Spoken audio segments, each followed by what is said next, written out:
Welcome to the Real Estate Show. From buying to selling and everything in between. Rochester's home for everything real estate. And now, your hosts from the Anthony Butera team of Keller Williams Realty, Greater Rochester. It's Anthony Butera and Jason Mancuso. Hello, everybody. Welcome to episode 84 of the Real Estate Show. This is, I guess, technically episode 3 of the quarantine, but this is like the second episode where we're apart, right?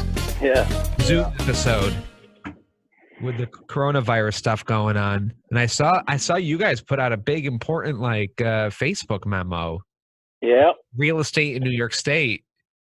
Well, what's going on with that? So every day there's new news thanks to New York State. I can't blame it on the state, actually. I mean, thanks to the people that lobby for realtors. So we were deemed unessential a couple of weeks ago, and 48 hours ago, we were deemed essential, which, we all took these positions, and given the current state of affairs where this is still like an uphill battle, and I mean, New York's a cesspool right now, the timing was the timing made zero sense. Mm-hmm. And I say that again because of the current state of affairs. Like, I could see 30 days from now, maybe once we're over that curve and we've hit the apex and we're in the home stretch of this thing, which we will eventually be. But to give real estate agents carte blanche was insanity to me. It's not even like you guys are essential or real estate agents are essential, but with these caveats or something, or you can only do this, this, and this, or is it just open? It was limited, but to be honest with you, it didn't limit too much. You were still essentially allowed to show clients homes, physically show them homes. And, as a team, we took a position, and yesterday morning, me and Jason had an early phone call before we did a team meeting on Zoom, like we're doing now, which is like our new way of living. It was a tough conversation to have. We had to take a stance here, and it's going to affect the way that we conduct business, and we're going to lose some business, but we just felt like it was the right thing to do, right? The last thing we wanted was for there to be a case that's going to hit close to home, and God forbid happen to one of our agents who, they're our family, or one of our sellers or buyers, and all of a sudden someone's infected and they backtrack it to a home they were in, or an agent may have had it and infected their client. So, we took a position yesterday that no matter what the state is saying is essential, we're going to abide by a different set of rules or safety precautions, I should say, which was continue to conduct our real estate business virtually, the same way we're conducting this podcast virtually. Mm-hmm. So sure enough, last night, a news story breaks where the state now deemed us unessential again. Okay. So yeah, flip-flop. So apparently the people that lobby for realtors, they were pushing to make us essential because California became essential, the state of Washington became essential, and New York seems to follow suit with California. I think they're two of they're two like states. Mm-hmm. So yesterday there was a lot of agents were in uproar because, we want safety and we want a level playing field. And there was already agent manipulation with the news that we're getting creative around marketing. We can get you into any of our listings, easy to show. And it was just insanity to me that agents were going to use this to try to create a temporary uptick in their personal business because other agents are taking a stance of safety, right? So they were going to use that against these other agents. And last night they deemed us unessential again. So what does that mean? It means that we're back to a virtual world. Gray area, because they haven't ruled against it, the gray area is essentially the buyers can go through a listing with the seller's permission. We're not marketing our properties to do that. We're going to have virtual tours. If they need something above and beyond virtual tours on our listings, we can have our sellers do a Zoom call like this for any specifics. We're going to have, we're going to get more pictures than usual. Our board is allowing up to 55 photos now because more importantly now, more than ever, take a picture of the electrical panel, take a picture of the furnace, the hot water tank, all the mechanics that are going to be tough to see in pictures. So stuff that you don't usually market is now like correct. Get more the better in front of the public, just so they're informed, and we're not potentially getting somebody into a house if the situation calls for it, or getting an inspector into it, and just to find out like, oh yeah, I don't really want that old furnace, I didn't know about it, and I wouldn't have offered on it if I knew about it from the start. So yeah. Bank appraisals, they're deemed essential. So appraisers can get into homes. You're seeing the majority of appraisals are being done virtually based off of photos and data according to the house. But there are still appraisals being conducted in homes. I had one that was done on a listing of ours just yesterday. So, the goal is to limit the traffic into a home. Home inspectors are deemed essential. Yeah. So, I mean, backtrack to like, what is it? The ESD, Empire State. Yeah. So I mean, they're the ones that are going through and deeming each business to be essential or not. And look, we got to keep it. There's two elements, or many, but the two elements to talk about is we've got the safety element of this crisis and the health and safety, and what the actual health effects are of what's going on, and the need to stay at home and not come in contact with people. And that's certainly the top priority going on in the world, in the state, everywhere.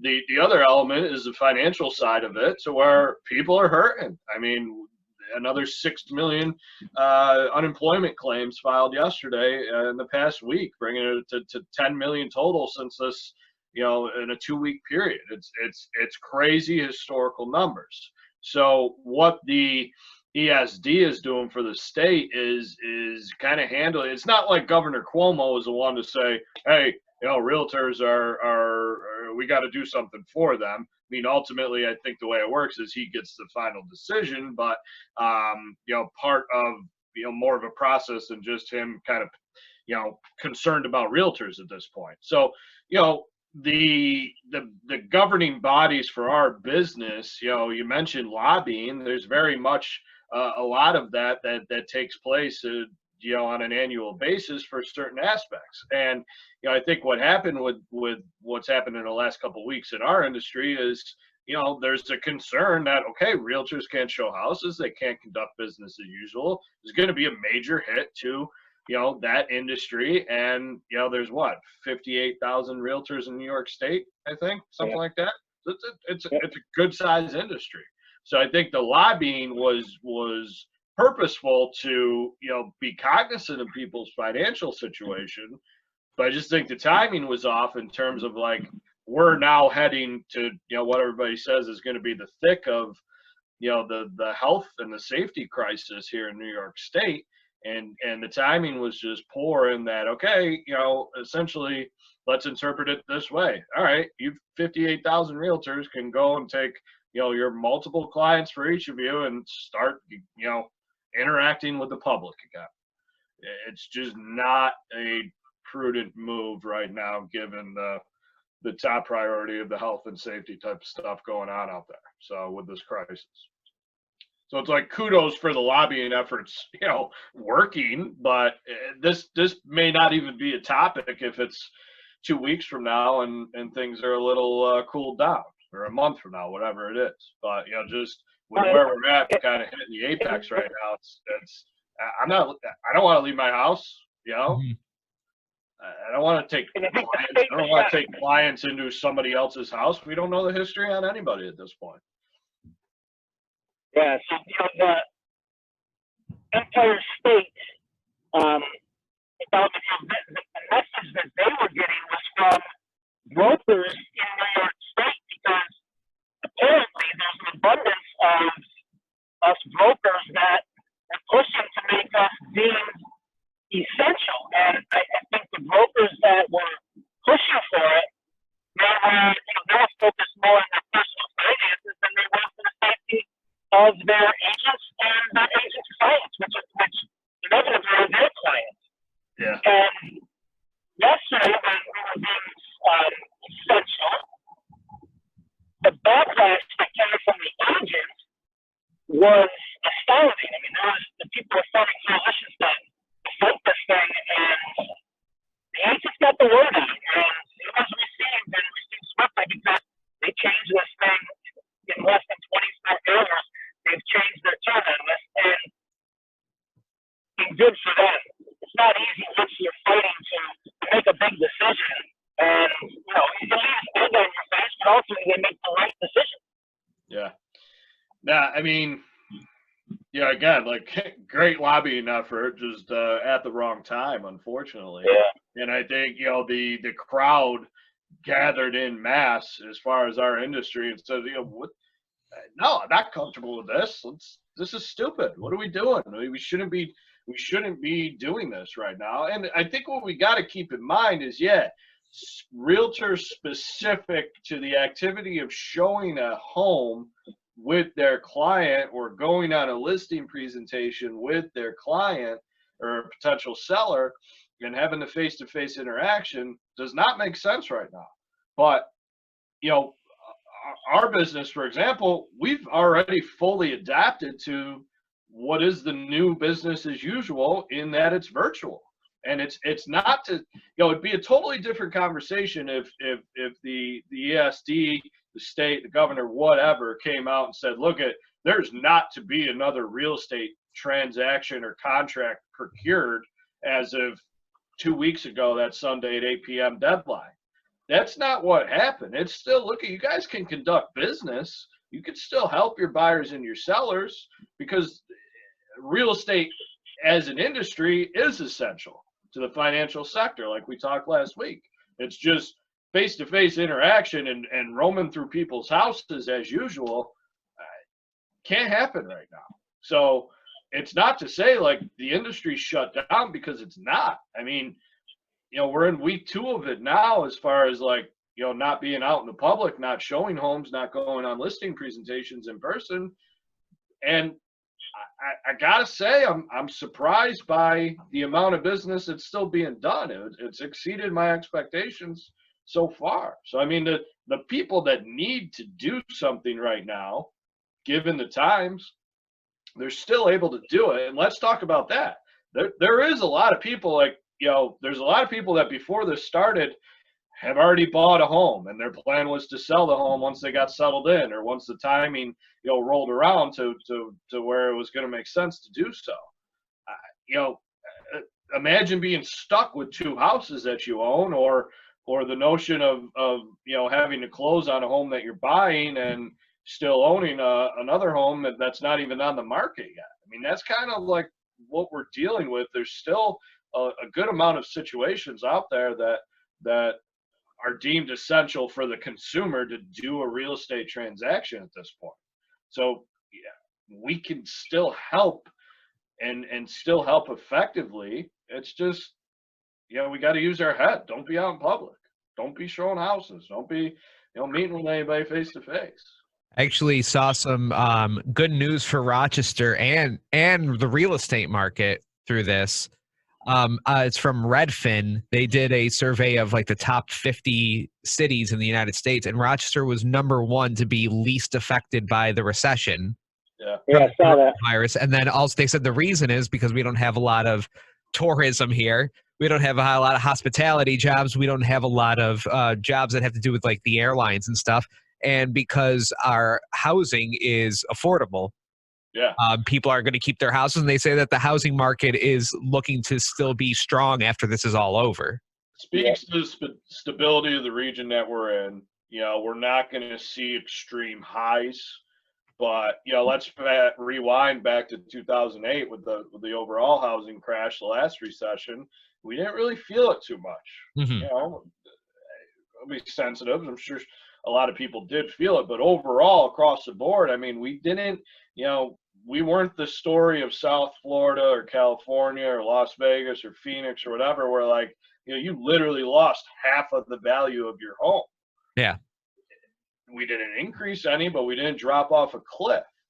So, I mean, the dynamic moving forward is, the market's going to be very interesting when it opens back up, so to speak, in terms of, this crisis being over and people, apt to go out in public again.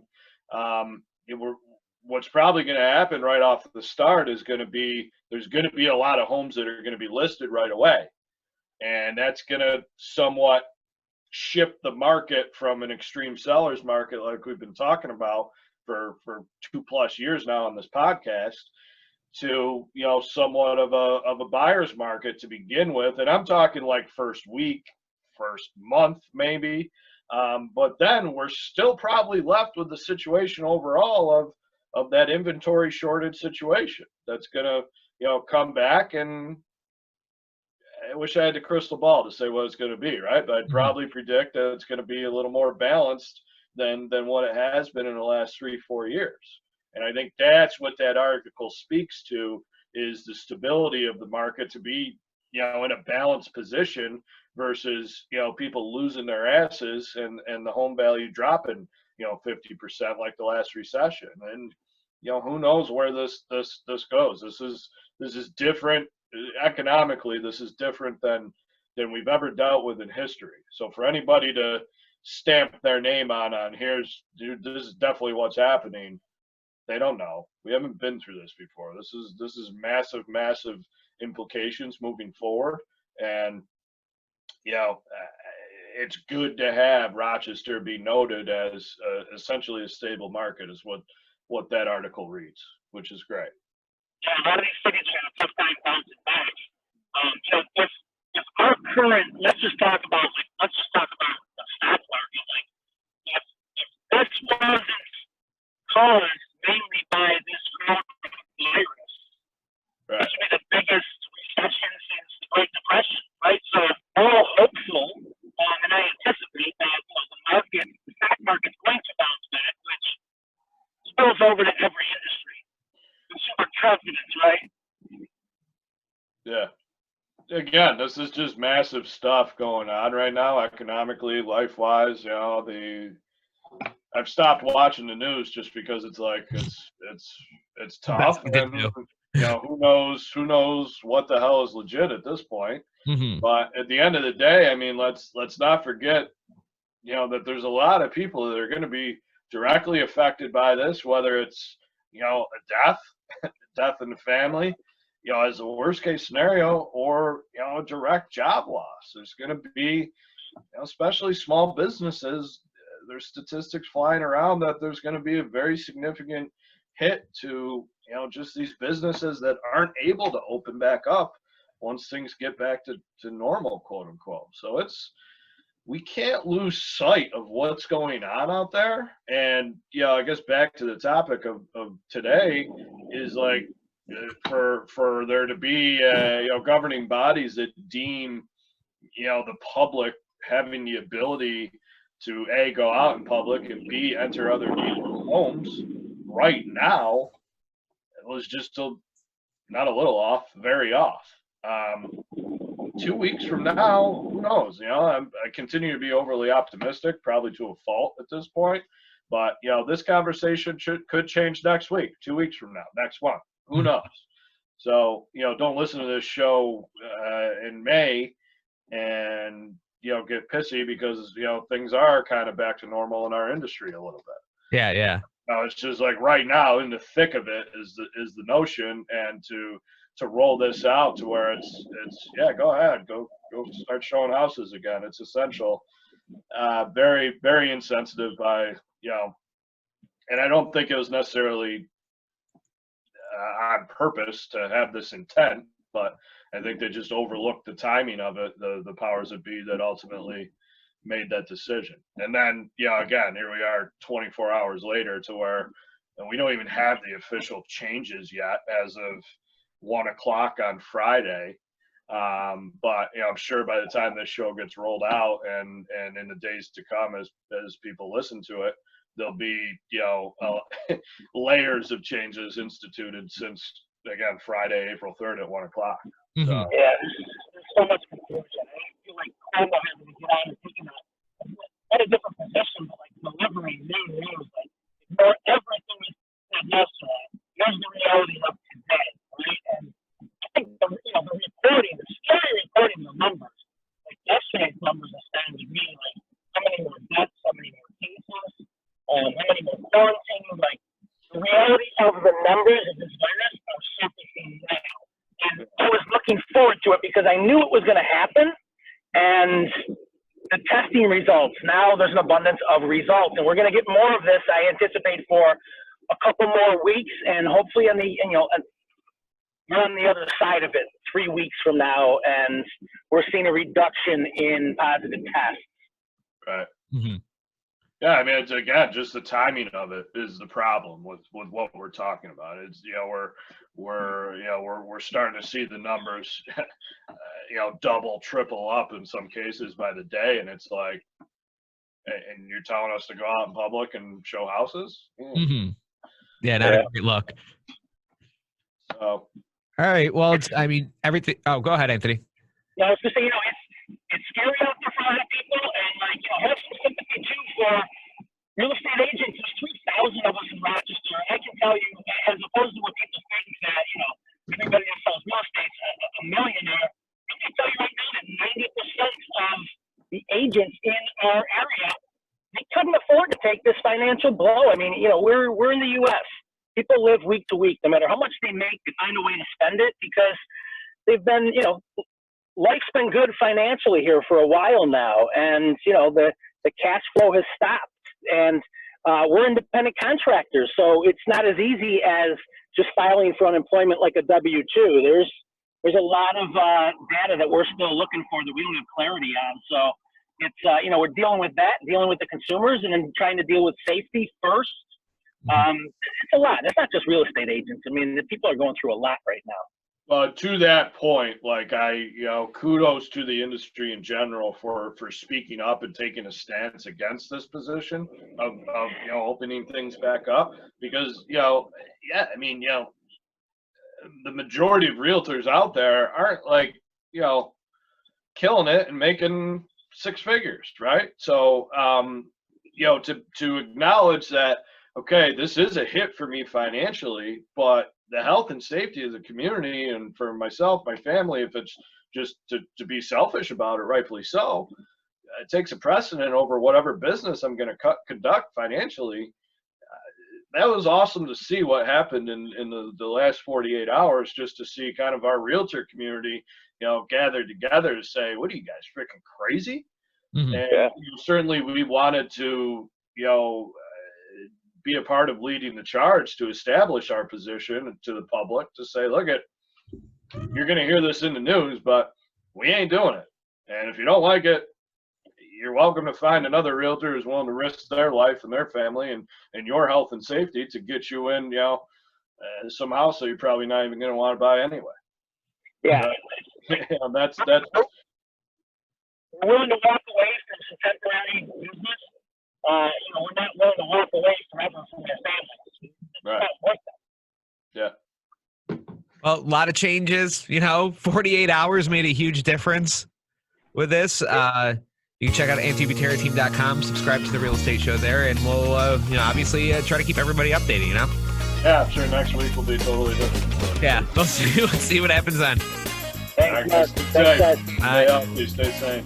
Thanks for listening to The Real Estate Show. Find us on Facebook, iTunes, Stitcher, and YouTube. If you're looking to sell or buy, talk to the Anthony Butera team of Keller Williams Realty, Greater Rochester. Visit AnthonyButteraTeam.com.